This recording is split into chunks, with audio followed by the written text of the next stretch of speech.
Hey, can y'all listen in? What is up, everybody? We are back in the building. Please let me know if the sound is all good by giving me a one in the comments. I am working with the ghetto headset, but while I'm at the house, this is working pretty good. So we're going to go with what we got. Today, we are talking about how cult identity politics are a losing strategy for Black America. Specifically, I'm going to give some examples of how people continue to cling to cult identity politics and how it it, it doesn't work. And instead of adopting a new strategy, African Americans as a collective are just continuing to apply the old strategy. And it seems like we're pretty content with failing politically and day in, day out, getting absolutely nothing, as opposed to adjusting our approach and, getting something in exchange for the political support that we throw behind people. Okay. So I want to give a personal example. And one of the things I do on this channel um, that many other YouTubers don't do or streamers don't do is I give personal examples from my own life so that you can see how I arrive at the conclusions that I come to. And the example I want to give to you today is from a situation that arose concerning my daughter's club volleyball team. Recently, last weekend, I went to, not this past weekend, the weekend before last, I had the privilege and honor of going to watch my baby play volleyball at a tournament. Now, this was a mid-sized tournament, and the team didn't do great. They played 3 games and they lost. They played 3 games and they won 1 game, right? Well, after the game, I watched after the game. Me and my daughter walked out. We talked, had a good time, laughing, joking. So it was a success. But there arose this accusation that was brought to my attention by the director of the volleyball club. She said, "Hey, Mr. Tucker, the coach of the team, the head coach of my daughter's volleyball team, told me that you got in an argument with one of the refs at the tournament and you got pretty loud and pretty aggressive with the referee, and it got to the point where the coach had to intervene and say, hey, Mr. Tucker, it's our job to confront the refs if anything, goes on that we don't think is fair within the game." Imagine my surprise at being pulled to the side in front of all parents at a practice. I got walked outside. Hey, by the director of the club. Hey, can I talk to you for a second? So I'm like, okay. I walk out.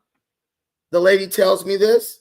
I'm like, oh, that's news to me, because for one, the referee was a Black dude and he was real cool.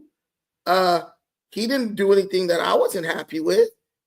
Secondly, there's no way I could have approached anyone because my ass didn't leave my seat the whole tournament other than to get up and walk and go get a coffee and get my daughter a couple of snacks that she wanted from the snack concession stand.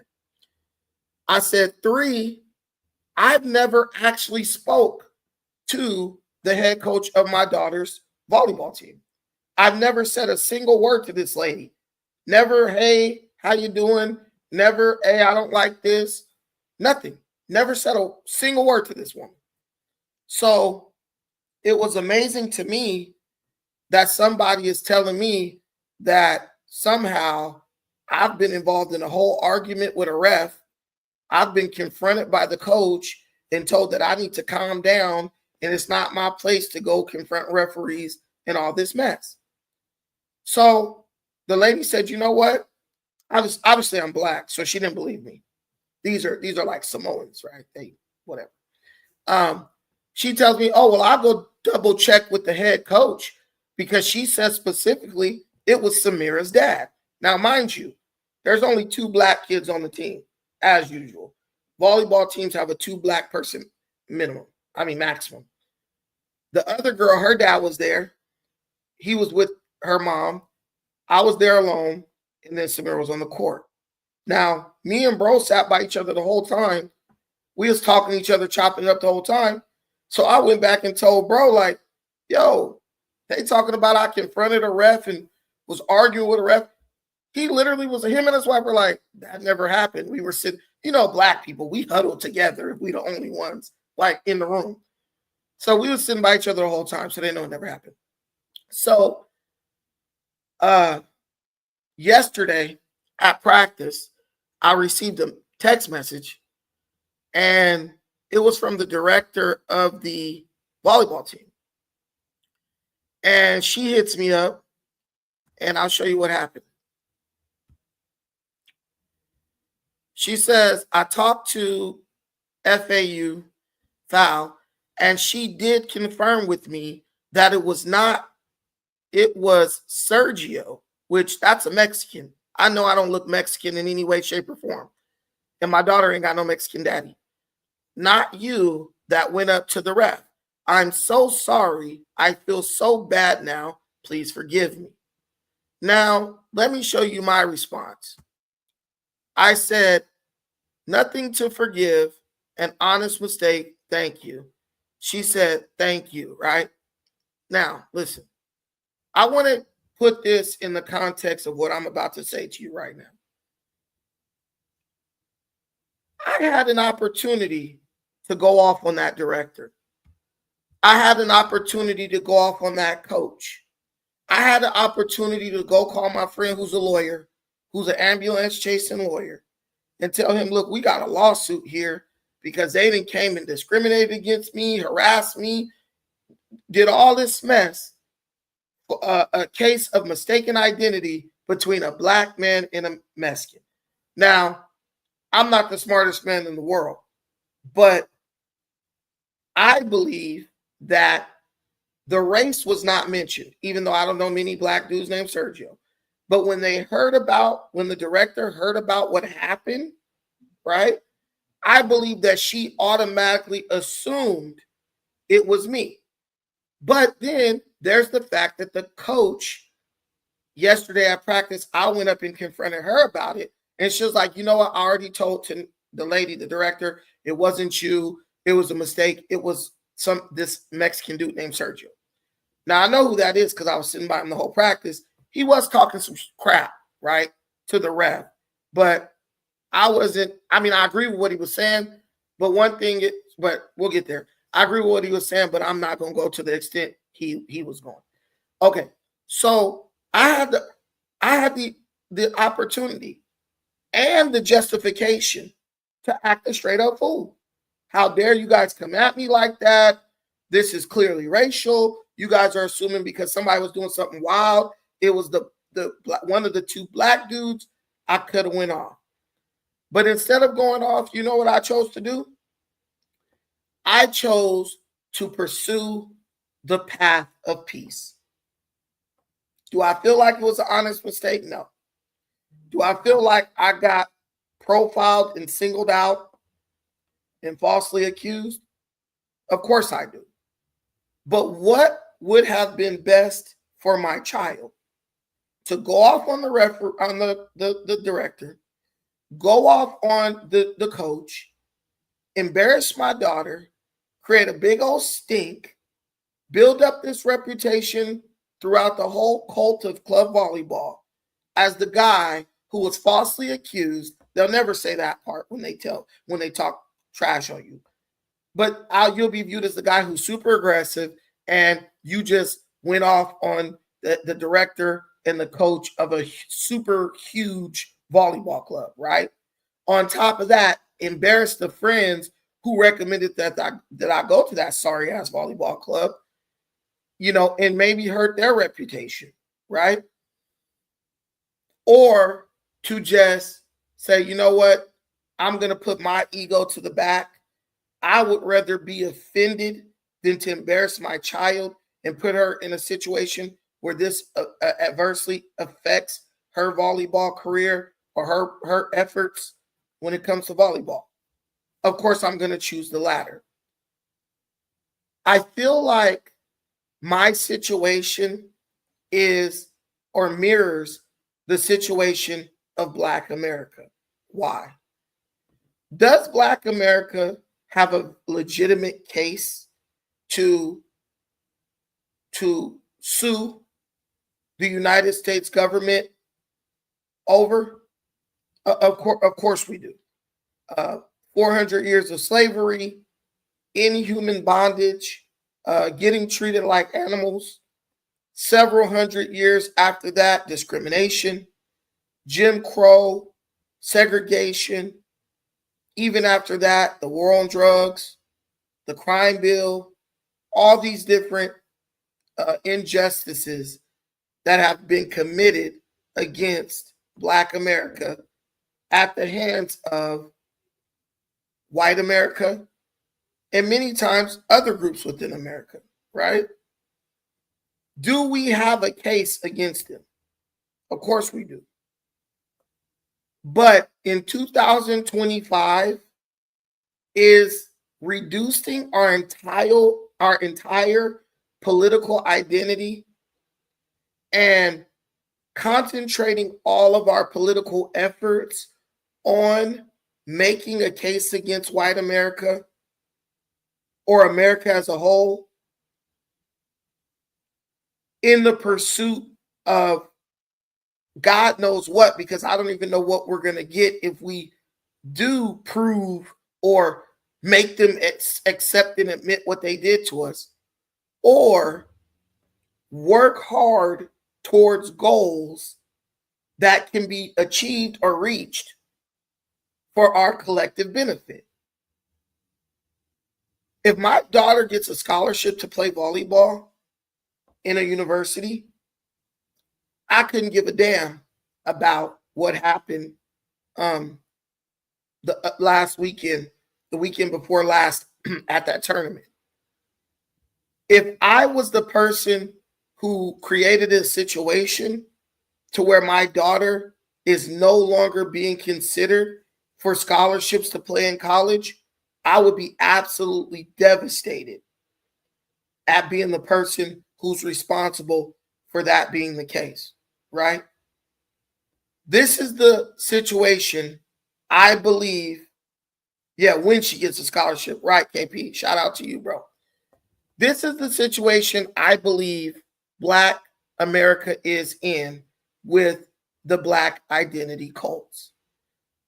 When you look at people like Tariq Nasheed, Dan Calloway, Brother Nathaniel from the Hebrew Israelite cult, Jasmine Crockett, and all these other people that I lump in the category of Black political, Black identity cult political activists, or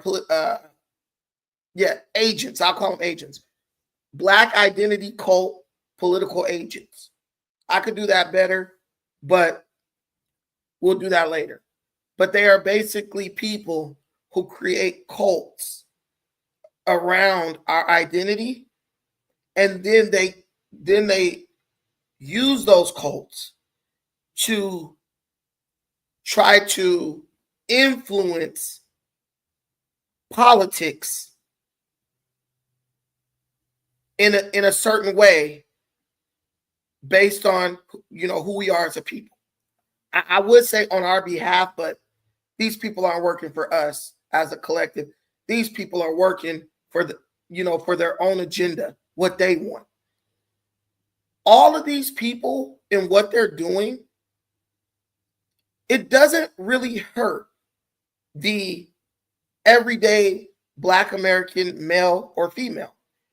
It actually hurts our children. In the same way, me acting a damn fool, even though I would have been justified in doing so, would have had a negative impact or would have hurt my daughter. It's crazy the things people are willing to do, the things people are capable of when they feel like they have right on their side. There's a scripture in the Bible that says, though a thing may be lawful, is it advantageous to you? You guys know that scripture? If you know that scripture, shout it out. It says, though a thing may be lawful, is that thing advantageous? Meaning, though whatever you're doing may be right, does it serve you in a positive way? Right? I'll give you a prime example. I'm an Amazing Lucas wannabe. Amazing Lucas is dumb as hell. Anyway, he's just a pander. But anyway, I'll give you an example. If someone comes through your door, right? By law, you have a right to shoot that person. You're defending your family. That person is an intruder, right? If they come in through your window, they come inside the house, you could shoot them dead. And you probably wouldn't be convicted by any jury in America.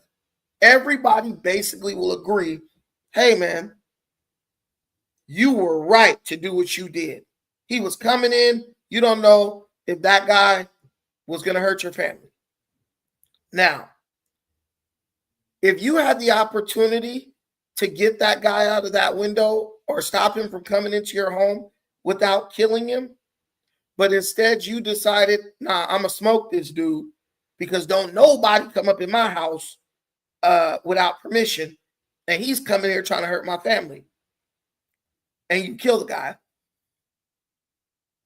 you are within your right to kill him. But would killing him be advantageous versus compared to either saying, hey, look, I got a gun on you, get the hell out of my house right now, or I'm going to kill you, and the guy turns around and says, oh, crap, and gets hell out, or saying, you know what, I got the family in the other room, let's all run in that room, lock the door, train the gun on the door, and if that guy comes through that door, we're going to have to smoke the dude while we call the cops. See, one of them might make you feel good in the moment, like, hell yeah, I did what I had to do. I had to protect my family. But if you kill somebody, one, it's at least going to trial.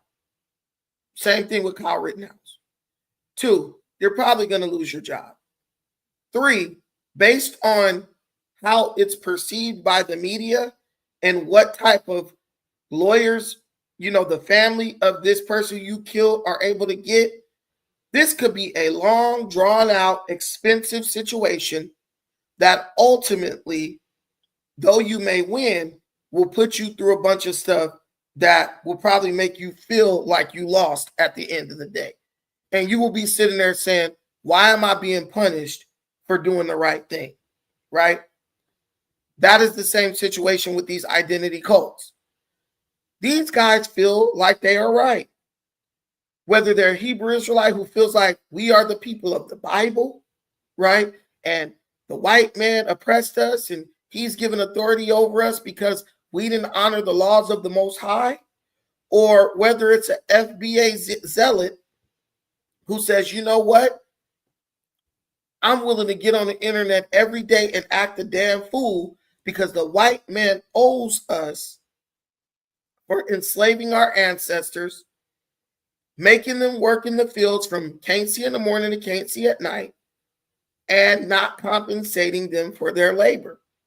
Or it's the crazy Dane Calloway who says, we're the real Native Americans and the white man stole our land and we need to go to court and sue him so that he can give us our land back.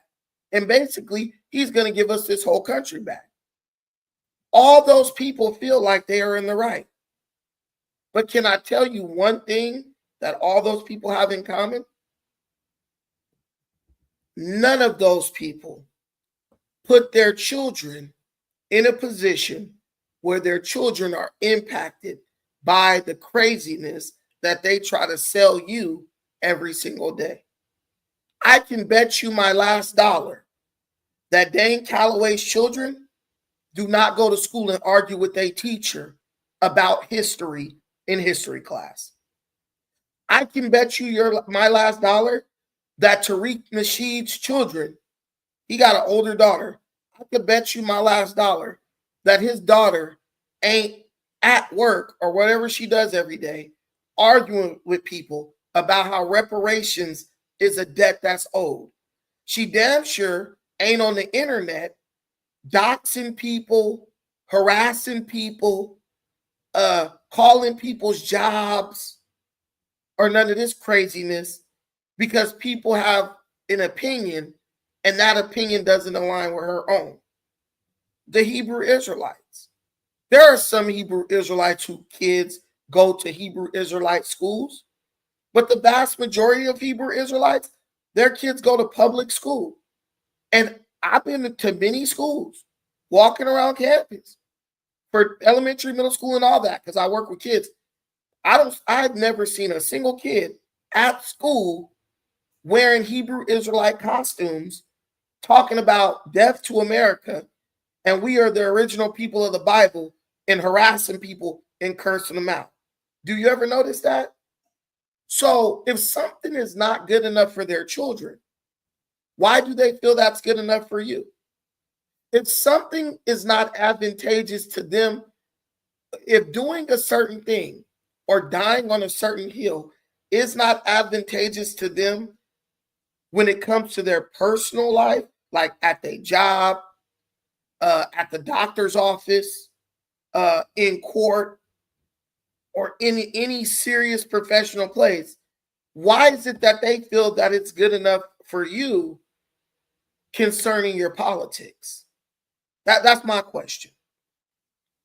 The Hebrew Israelite, the FBA, the WABO, they go to work, they can put their cult identity down for 8 to 12 hours a day so they can collect that paycheck, right? But the same person tells you, we can't make a separation between church and state. We can't make a separation between our hobby, which is our Black identity cult, and our collective political progress.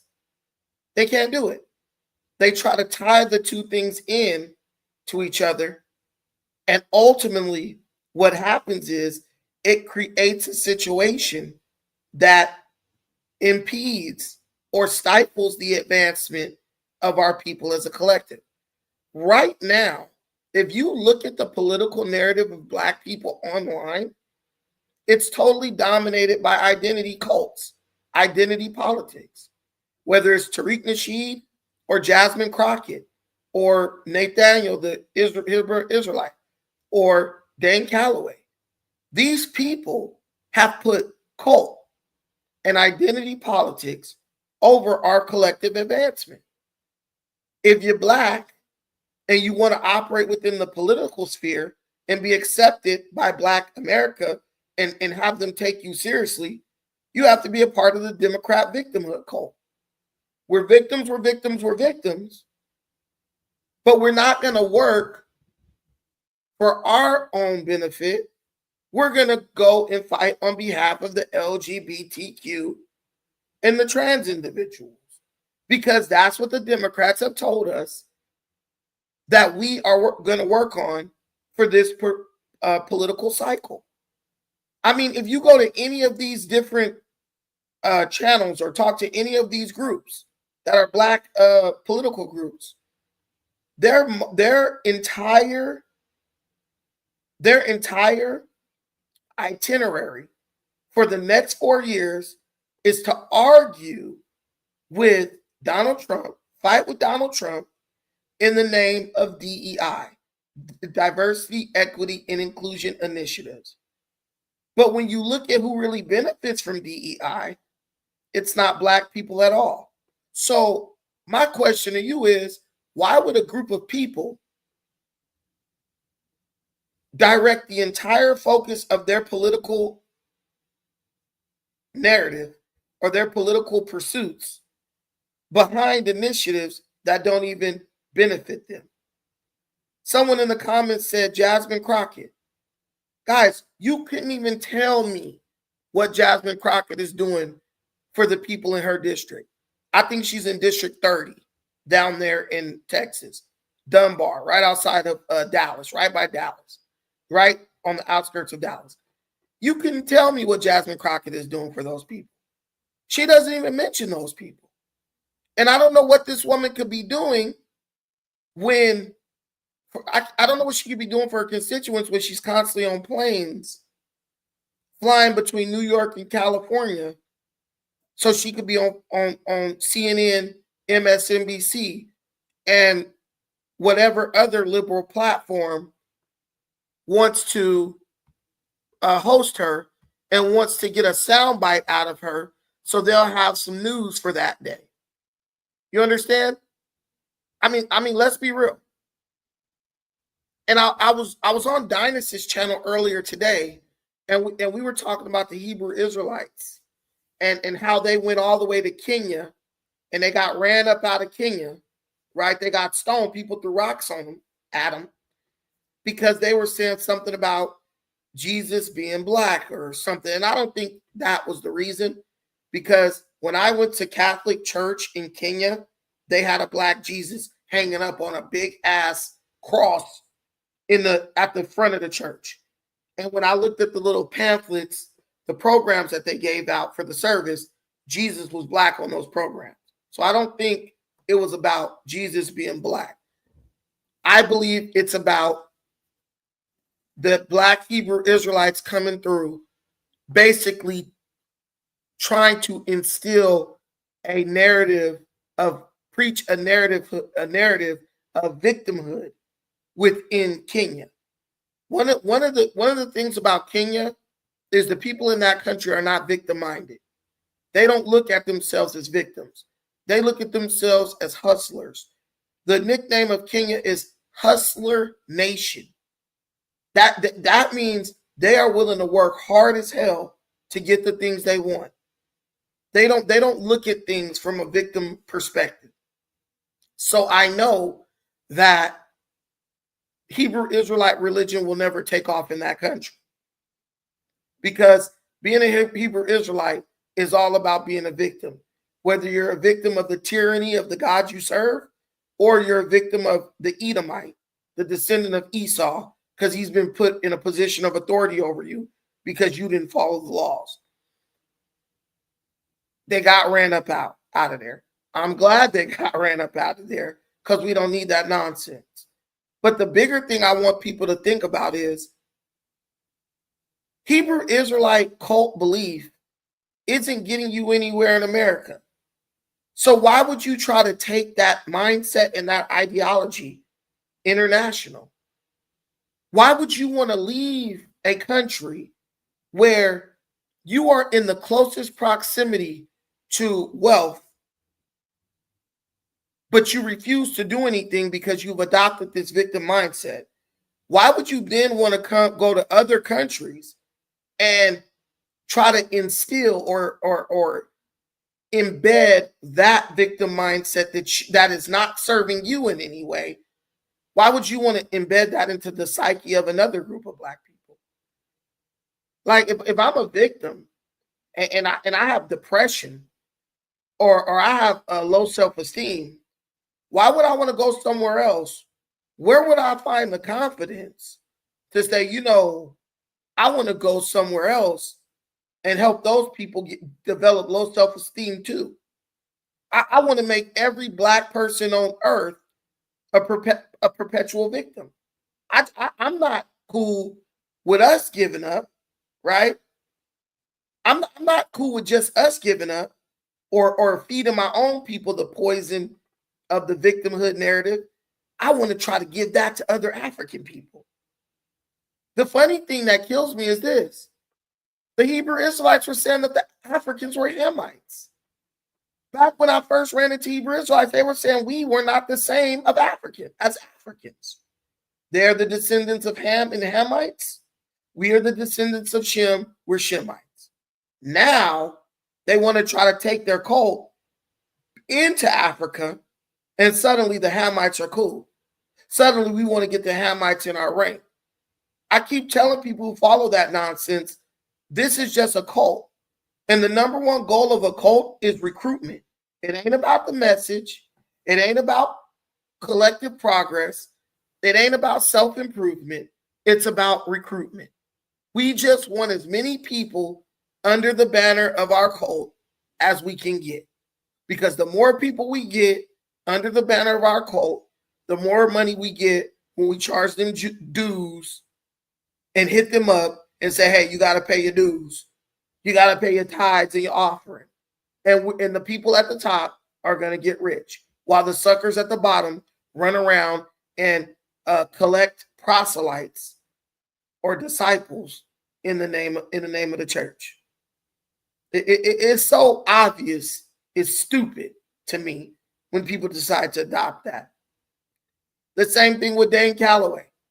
You know what I need? I need a collective group of idiots who believe that I am an Indian, though I have yet to produce any evidence of being an Indian or a Native American, a cult full of people who look at me as the end-all, be-all authority on everything historical, so that when I run a scam about how we're going to get the government to give us our land back, I got a collective of willful idiots who will just reach in their purses or in their wallets and give me money without even thinking. Take it to the Democrat Party. Same thing. I need to create a cult of mindless drones who will never question my motives, who will never question my intentions, and more importantly, they'll never expect anything in return, but they will go out and canvass and recruit and shame people, all in the name of bringing people into the fold of the Democrat Party. The tactic, the strategy is so ridiculously obvious that I don't understand how people are still falling for this mess. I really don't. I can't tell you how people or why people are still falling for this. But what I can tell you is that the way these people are operating, they are taking what I call a scorched earth approach to Black politics in America. Let's make everything about identity, right? Let's attempt to let's I got a gnat in here. Guys, is anybody else fighting against gnats this year? Let's weaponize identity against our own people to make them destroy their political narrative or destroy their opportunity to make to have any impact politically, so that they can only turn to us for guidance, direction, and for hope. Game recognized game, I'm with you. I mean, let's be realistic.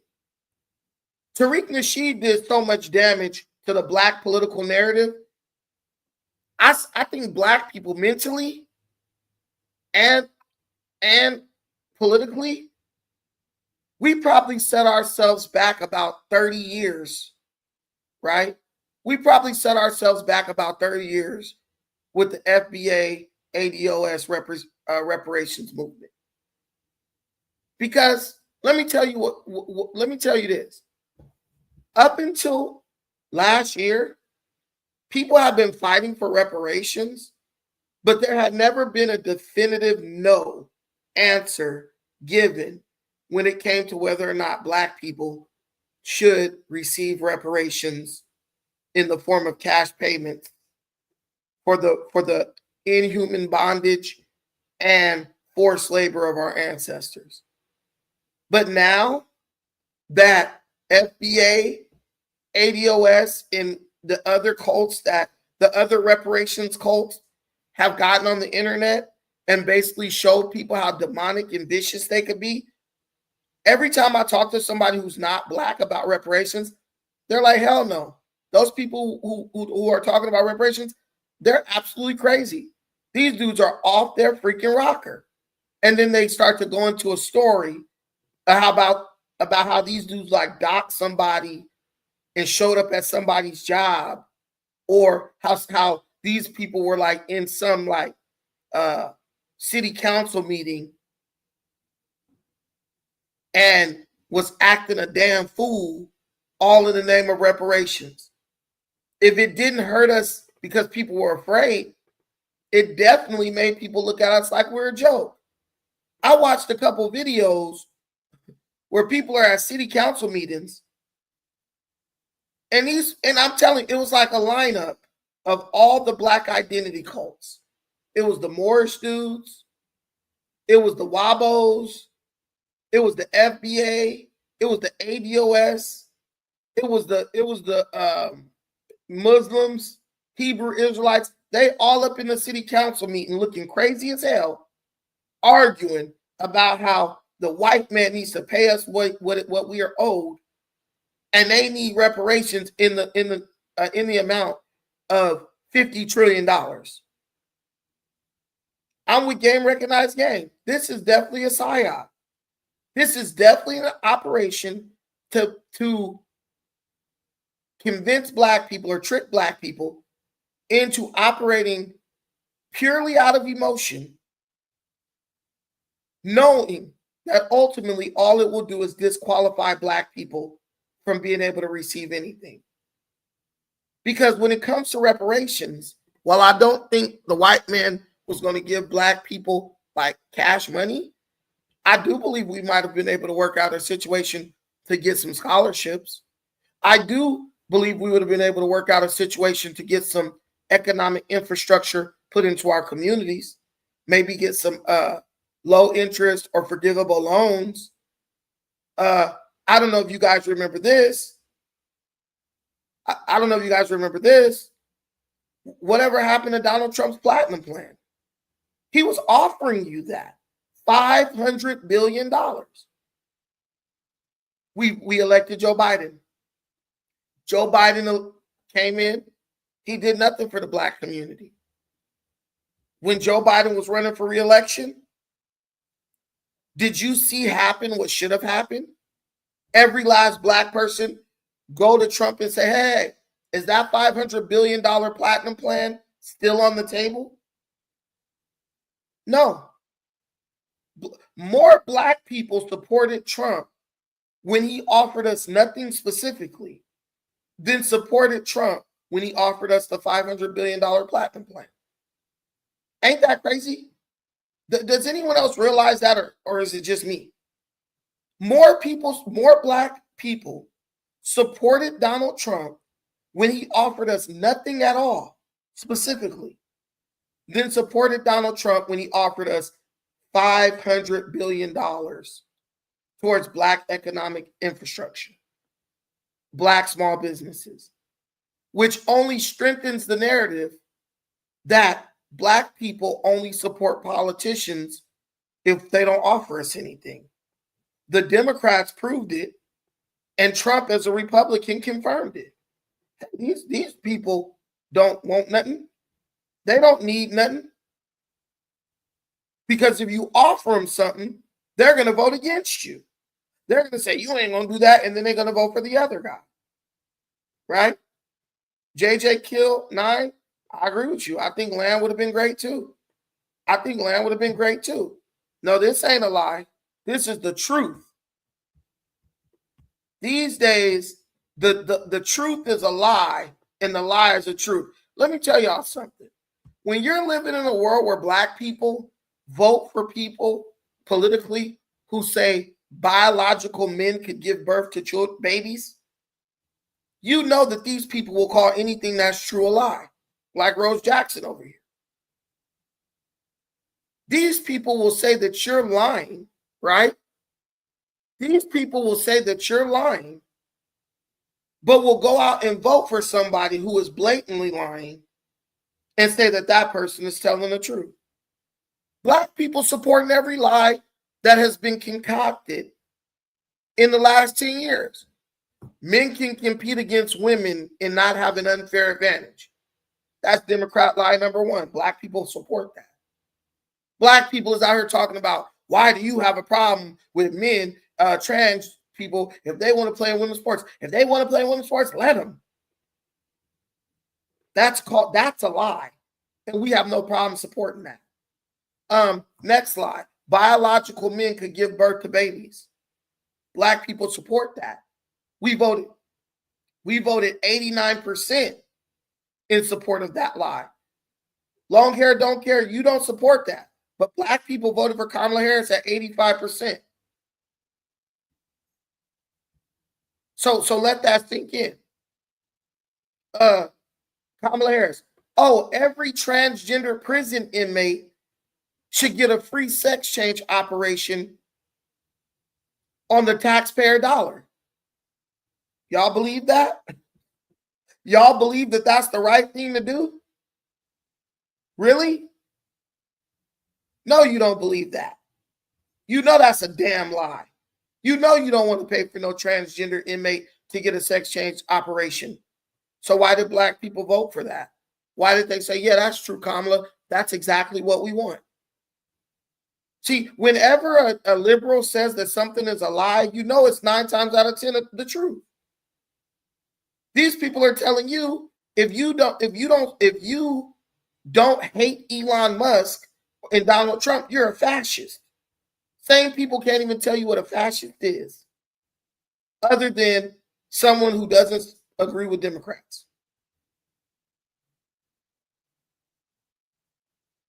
Oh, true K sermons, it hurts your head, right? But it's the truth. It sucks to see where our people are these days mentally. I believe we are suffering from mass psychosis. Our people we have a pandemic, an epidemic of collective mental illness. Collective mental illness in our community. And the thing that perpetuates it is that if you stand up and say something against it, even Black people who know better will try to stop you and try to find some type of, they'll do mental gymnastics to justify to make the case of why you should let this mentally ill person continue to speak in our public spaces. We'll do that. We will do that. And I don't know if it's because it's just entertaining to us to watch crazy Black folks spew nonsense, or if it's because our self-esteem is so low that we think that that's the only way we can get something, is if we shame white folks into giving it to us. Nobody in here could tell me the collective political narrative for Black folks. I could tell you the collective political narrative of every group in America except for Black people, and I'm Black. Challenge me. I'll tell you. Asians, they want to do business. They're going to vote for whoever makes a favorable climate for doing business.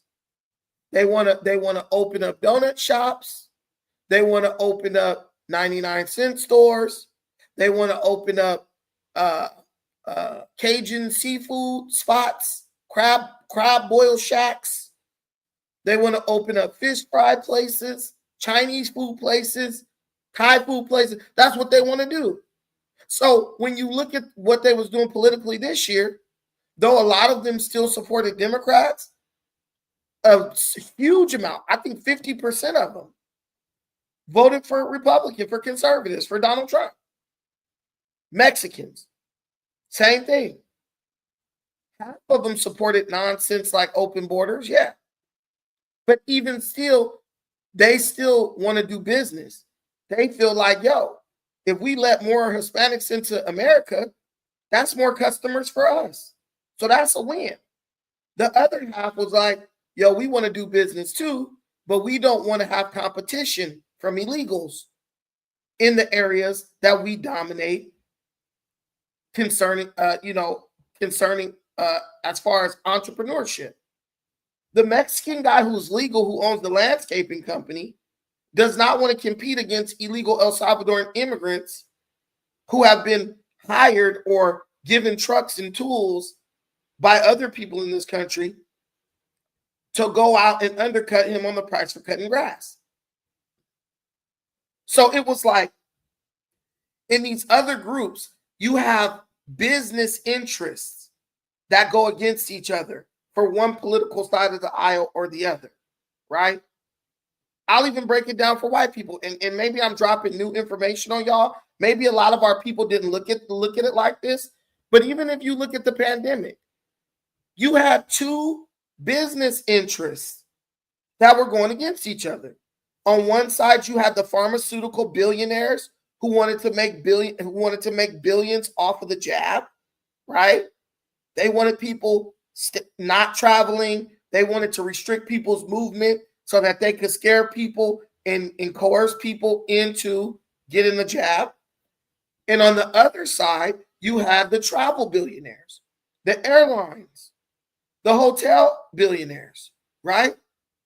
The people who sell travel equipment, suitcases, luggage, and neck pillows and knapsacks, and supply the hotels with their towels and those little soaps that they use.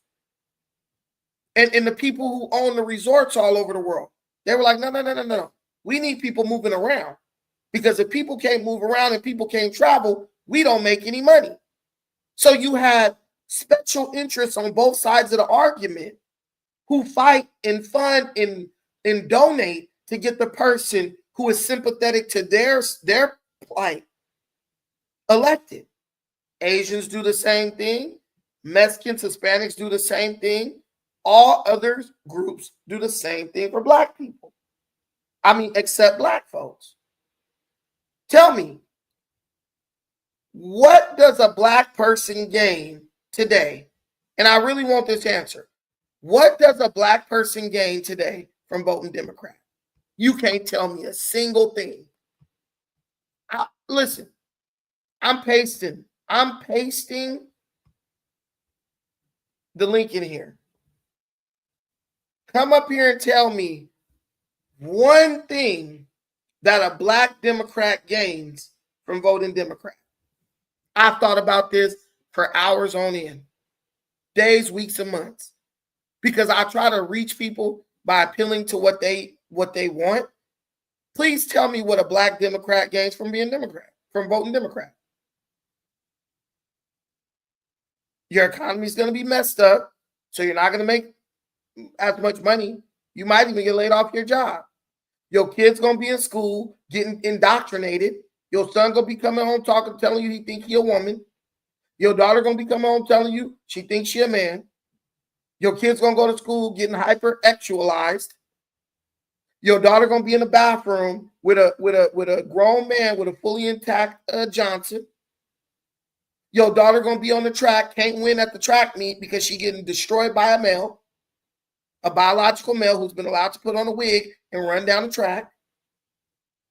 Your son is going to be in jail for SA because some little girl going to be playing hide and go get it with him. Her daddy going to find out, and then she going to lie and say, no, he forced himself on me, like what happened with Brian Banks over at Poly High School. You can't tell me where's the win, and you're still not going to get reparations, because every Democrat candidate, including but not limited to Kamala Harris, told you that they would never do anything specifically for Black people. Please tell me, what do you gain from it? Please. Oh, Trump ain't in office. That is what you believe your vote is worth?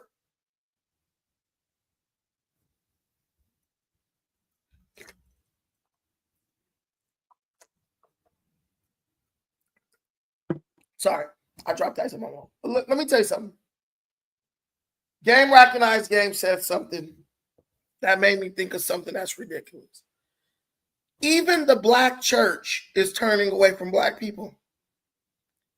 There was a church in Long Beach called Antioch Church. For years, it was a staple in the black community. It was like one of the biggest churches in Long Beach. It was one of the few mega churches in Long Beach. And the congregation was entirely black. Antioch Church, after decades in the same big-ass building, left their building and they moved their church downtown Long Beach. Right on the strip, Pine Avenue is the main strip downtown Long Beach. They put their church right in the heart of downtown Long Beach. It used to be a black church. Now I drive past that, they changed the name to Ovation, right? The pastor of the church, he got tired of black pennies. He said, why am I going to sit over here in the hood and keep collecting black pennies when I can go downtown Long Beach and collect all the pennies? Gay pennies, straight pennies, white pennies, Asian pennies, Mexican pennies. Oh yeah, and I'll still get those black pennies. I drive past that church. I rarely even see black people going in there. I see all these other groups. And ain't that the way it goes? Anything that ever was exclusively for us has been placed on the altar of multiculturalism. There's nothing specifically black anymore. You can't even talk about hip hop or rap or prison anymore and be in a totally black space. Everyone else is getting more out of your stuff than you're getting. I see dudes right now, like Adam 22 and all these dudes, Trap Lord Ross, they're making more off of black men and gang banging than gangbangers are. They've totally taken over the industry that revolves around,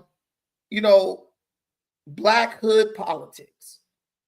The OG of the gangs in LA now is a white dude named Adam 22. I'm keeping it a buck with you. Shout out to my boy JP from the LB for the $5 super chat. I appreciate you. My sister is bothering me.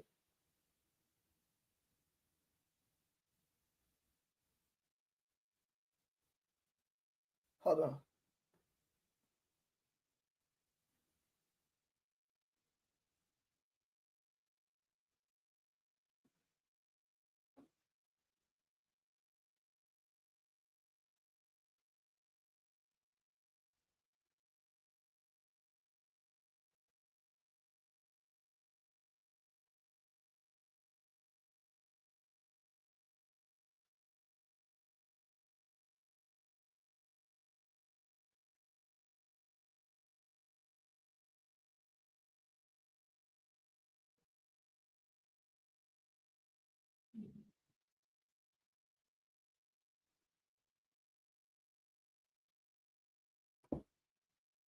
But anyway, no jumper ain't going broke. That's a typical strategy for social media platforms when they want you to join a membership or whatever. Speaking of membership, I have a membership now. I'm not going broke. This channel never made enough money for it to even go broke.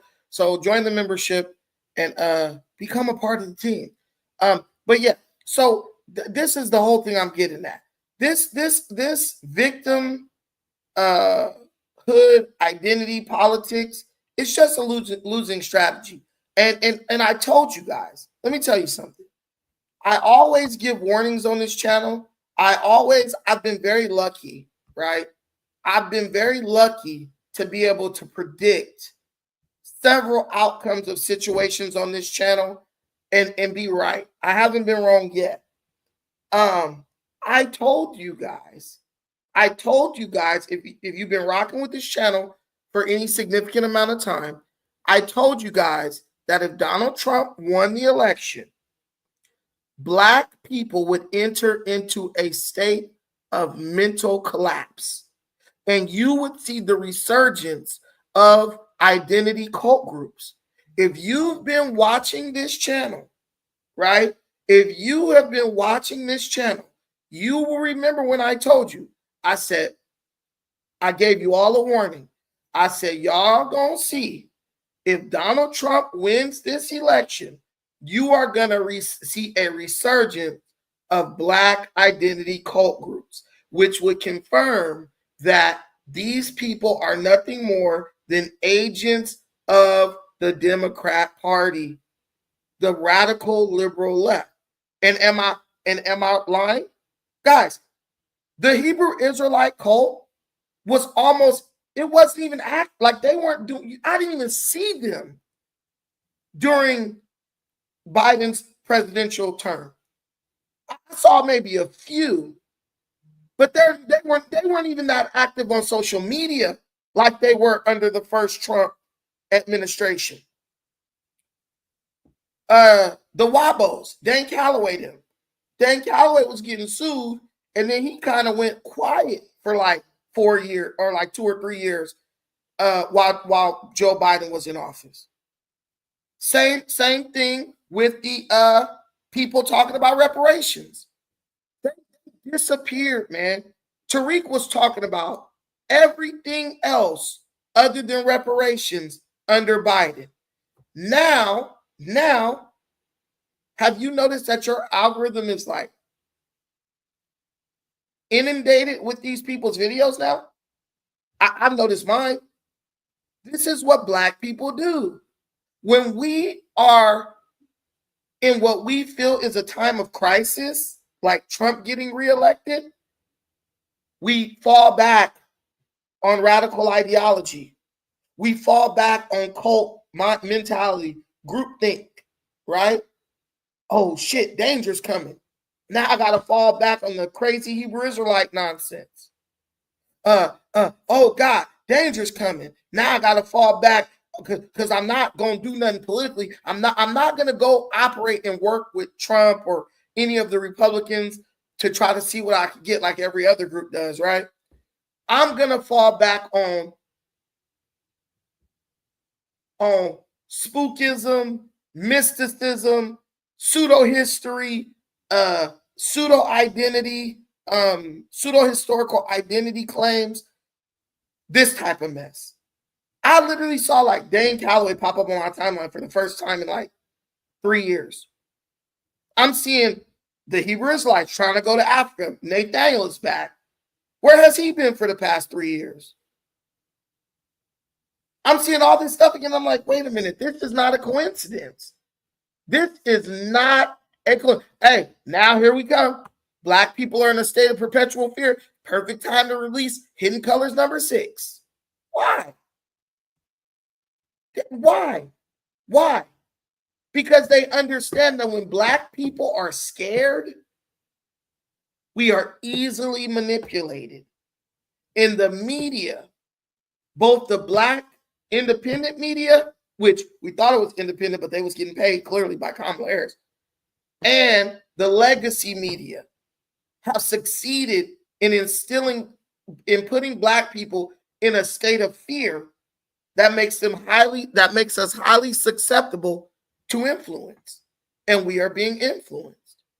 I'm telling you, mark my words, in the next 4 years, you about to have more people talking about, I'm a Hebrew Israelite now, and we the original people of the book than ever before. And in the next election, if a Democrat get elected, you're going to see a reduction in that. We have the same losing strategy for eons. The Nation of Islam was born out of this type of crap. The Civil Rights Movement was born out of this type of fear mongering. The Nawabians were born out of this fear mongering. The Hebrew Israelites were born out of this fear mongering. The Black Democrats, the Black radical feminists, it was all born out of the same thing. Black people being afraid of what the future held. This is what we do collectively. That's our collective consciousness. We're scared We're scared.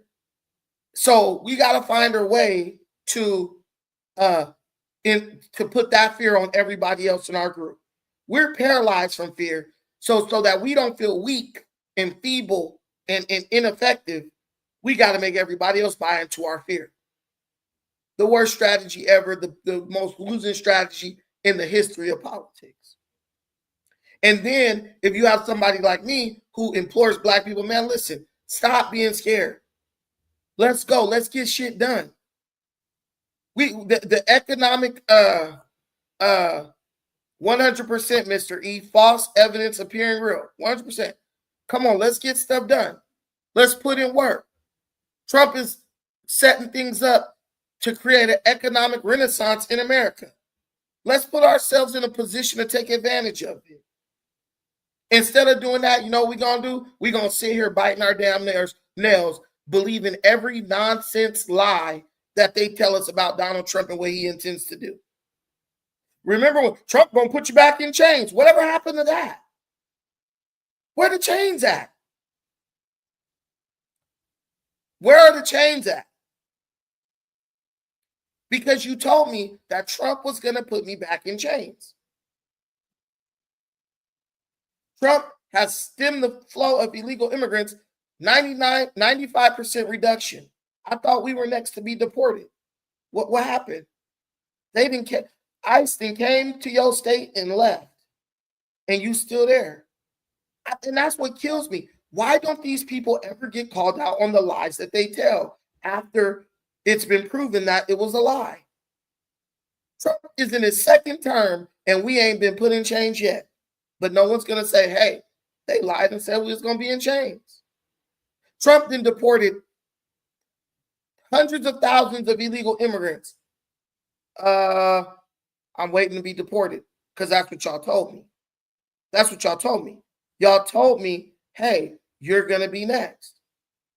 I was watching this podcast with Andrew Gillum. Remember the dude who was wasn't he running for governor of Florida? And then he got caught in a hotel room with transvestites or some stuff like that. And he was married. He has a podcast now. I forgot the name of the podcast. But they brought some Black men on there. And the Black dudes are like political professors at some college or something. And they were talking about how the Democrat Party has totally let Black people down. They've lied to Black people. They were talking about just basically how the Democrat Party been promising Black folks stuff for years and not delivering, right? And I almost thought that they were going to stand on business as men and be like, you know what? That's why the Black America needs to lead the Democrat Party and start working with the Republican Party or any other party that offers us tangibles. Do you know these fools will still like, see, what the Democrats have to do is they got to figure out a way to bring the Black man back into the conversation when it comes to Black politics in America. I'm like, dude, why on earth would they do that? And why are we begging them to do something while simultaneously voting for them, even though they're not doing anything? There's an old saying, why buy the cow when you can get the milk for free? Black folks is the cow. Black folks are the cow. They're getting our milk for free. Why do they need to offer us anything in exchange for it? That's like a female letting the dude smash and then be like, you need to marry me. You need to make this official and become my man. He gonna look at you dumb as hell. Like, why do I need to commit to you? You've been giving me this uncommitted coochie for like 10 years. Now you putting stipulations? No one's ever going to do that. Very rarely are they going to say, you know what? It's about time I do right by you. And now they're going to start giving you stuff. And they don't have any power. The Democrat Party is more committed to fighting for dead-end losing social justice issues than negotiating an exchange of tangibles for political support with Black people. Because when they say Today, Negro, we arguing transgender rights. You're going to say, yes, sir, boss. Today we arguing transgender rights. But boss, what about me? My car need fixing. I can't pay my rent. I just lost my job because they laid me off. Shut up, nigga. We talking about transgender rights. Okay, boss, transgender rights. That's black people. That's black folks. Whatever they tell us we own for that day, that's what we own. Whatever they tell us we own for that day, that's what we own. Shout out to Mac 007 for the $4.99 super chat. Appreciate it. Eagle Eyes. You're a righteous speaker, Brandon. God is always with you. Remember, those wicked people chose Barabbas over Jesus. Stand strong and courageous. 100%. 100%. Thank you. I appreciate that. Because why would a group of people with a losing political mindset, why would they ever want to support something that might help lift them out of their slumber, right? Our people don't want reality. We don't want tools to help us claw our way back into relevance. We want escapism. We want to know about what Big U and them is doing while they sitting in. Dude, could you imagine how sick you are as a people when the majority of your people or a significant amount of your people turn on the internet every day, not to search and learn, but to find out what's going on with a bunch of gang members in jail? Oh man, I'm looking for what's going on with Big U. For what? You've been watching, if you black in America, you've been watching people go to prison your whole life. Why all of a sudden is it so interesting? Because we are so detached from anything serious. We don't even know why we do what we do. We don't even know why we're doing what we do. I promise you. Why'd you vote Democrat? Because I don't like Trump. Why you don't like Trump? Just because I don't even know. I just don't like him. Maybe you don't like him because you were told not to like him. And maybe you're so lazy mentally that you just do whatever you're told politically. This is what they told me to do, so this is what I'm going to do.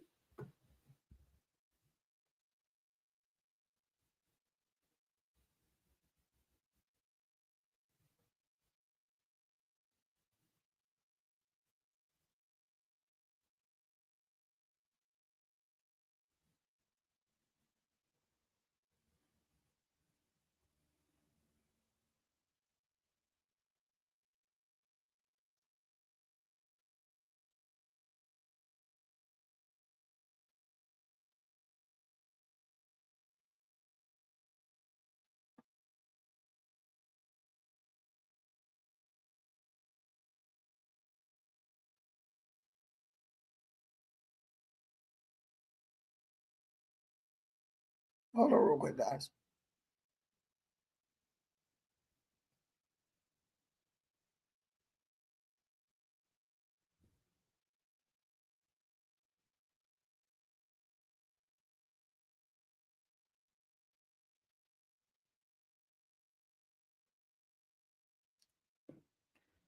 Sorry about that. We're planning. We have to go to a senior night for my nephew, so everybody's hitting me up to like figure out what exactly is going on. But anyway, so yeah, I mean, we all know this. I'm preaching to the choir. It's nothing that you guys don't understand, And I've been trying to like move this channel more towards like, let's talk about some things that can like help us make some advancement, help us get ahead a little bit.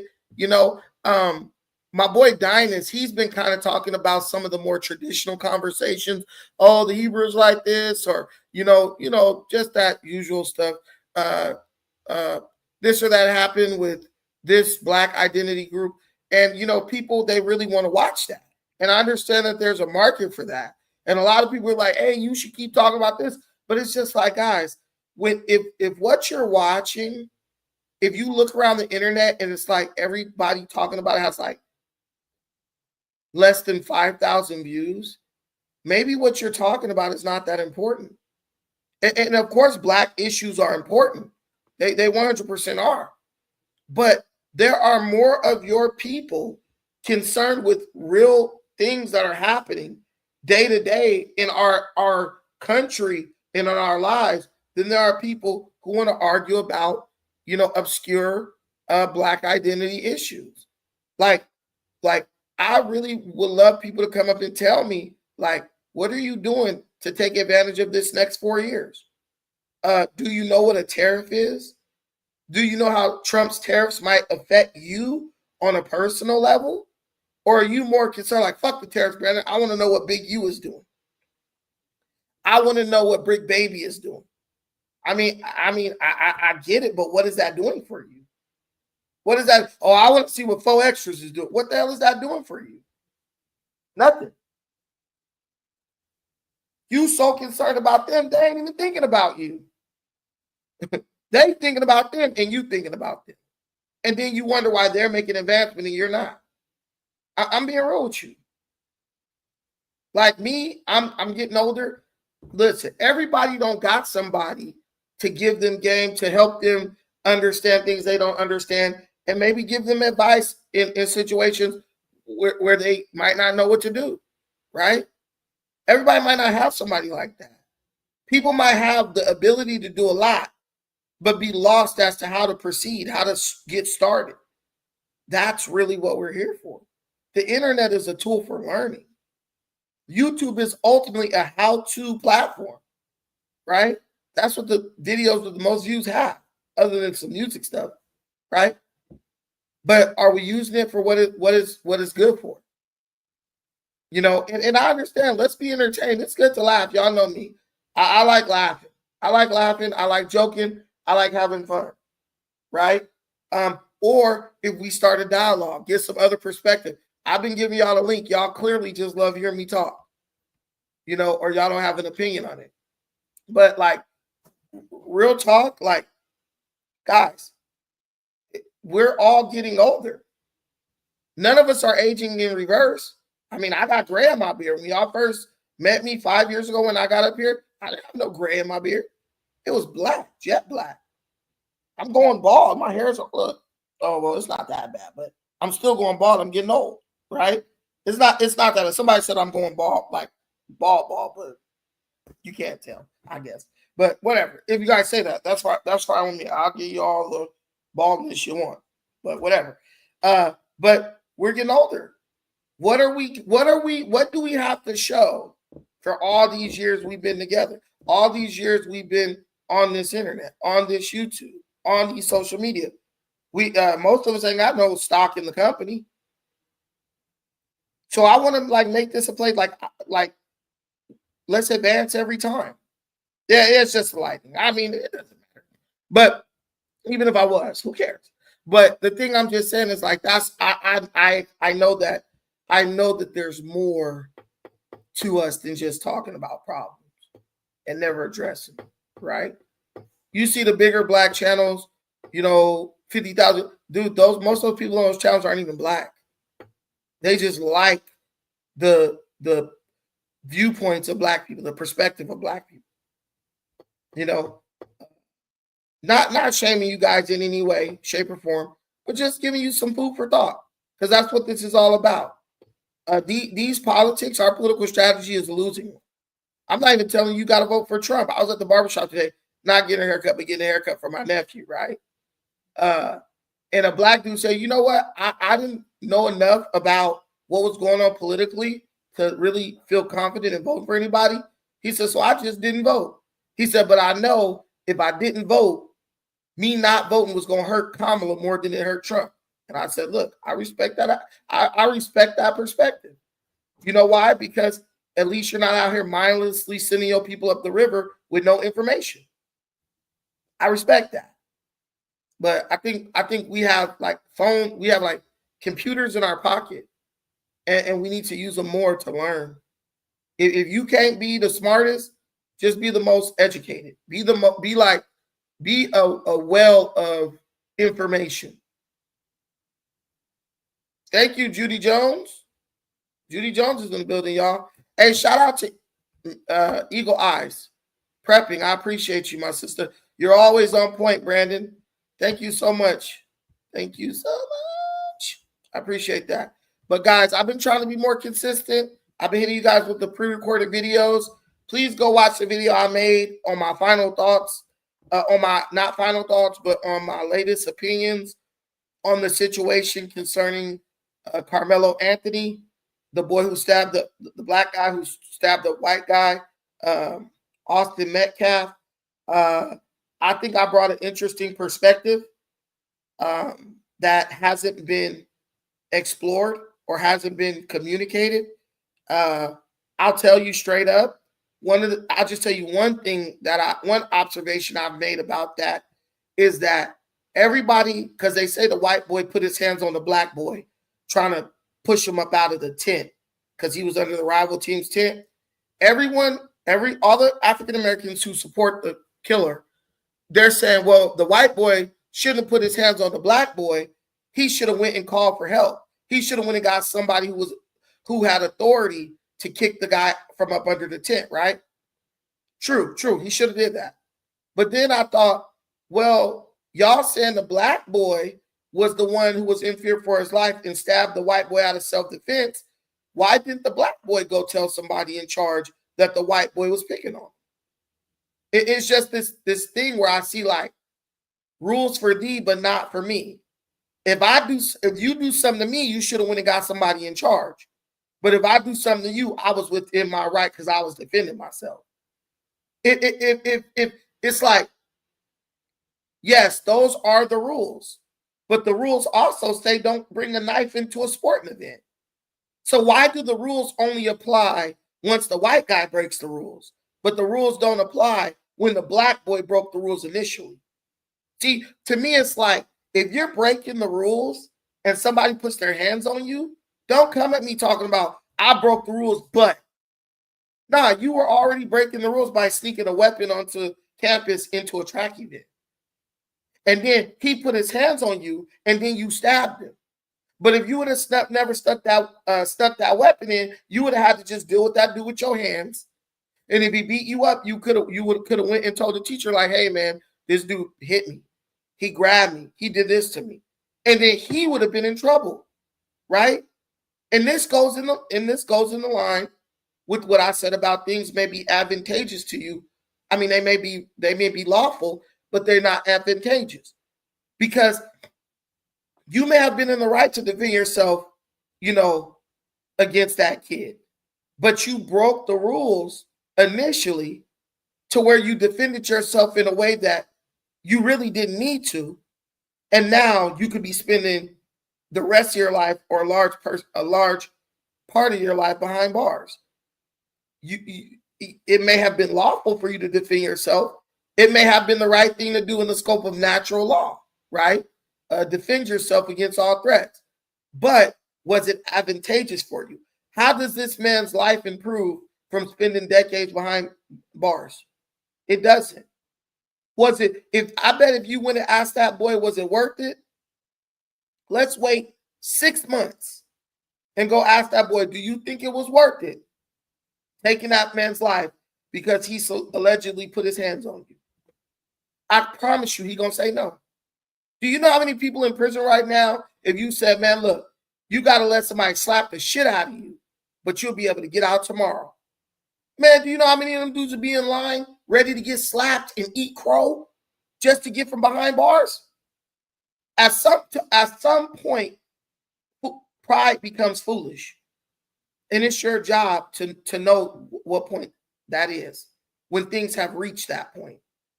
Or you're going to be like Carmelo Anthony fighting for your life over a dumb decision you made on a random day at a track meet. Yeah, just fight. Just fight. I remember back in the day when black people thought trying to use a weapon on somebody when they were unarmed was a coward's way out. Now I hear black people defending that. Oh, well, he should have put his hands on him. Bro, listen. I'm black. I live on the wish system. I wish they would put their hands on me. And I ain't going to need no knife or no weapon to handle my business. It's going to be me and them. And they better hope that they better and bigger than me. That used to be the way we are. Now it seems like we just devolved into a group of cowards looking for a cheap win, looking for a cheap shot on somebody so we can run around like we the champ. I even see that shit in sports. What's that girl name? I forgot the girl name. The little she like half Japanese. Yoko Ono. What's her name? Osaka. Naomi Osaka. That girl was a very good tennis player. She just basically gave up her whole tennis career to play victim. I feel so emotional about Black Lives Matter. Girl, get your ass on that tennis court and hit that ball and make them millions. We place a unjustified significance and an unrealized value on being a victim. We celebrate being able to take the victim stance in something. No, back in the day, people used to be like, man, I'm not a victim. I'm not a statistic. They would get mad at you if you told them they were a victim. Now, Black people celebrate that shit. Yeah, I'm a victim, and I'm proud to be a victim. Because what's so cool about that? I don't know, but it ain't helping us, and it damn sure ain't serving us. So we got to find something else. We got to find something else to do, you know. But thank y'all for watching this. My camera died, and I got to go anyway. So until the next time, take care of yourselves. But most importantly, please take care of each other. Peace.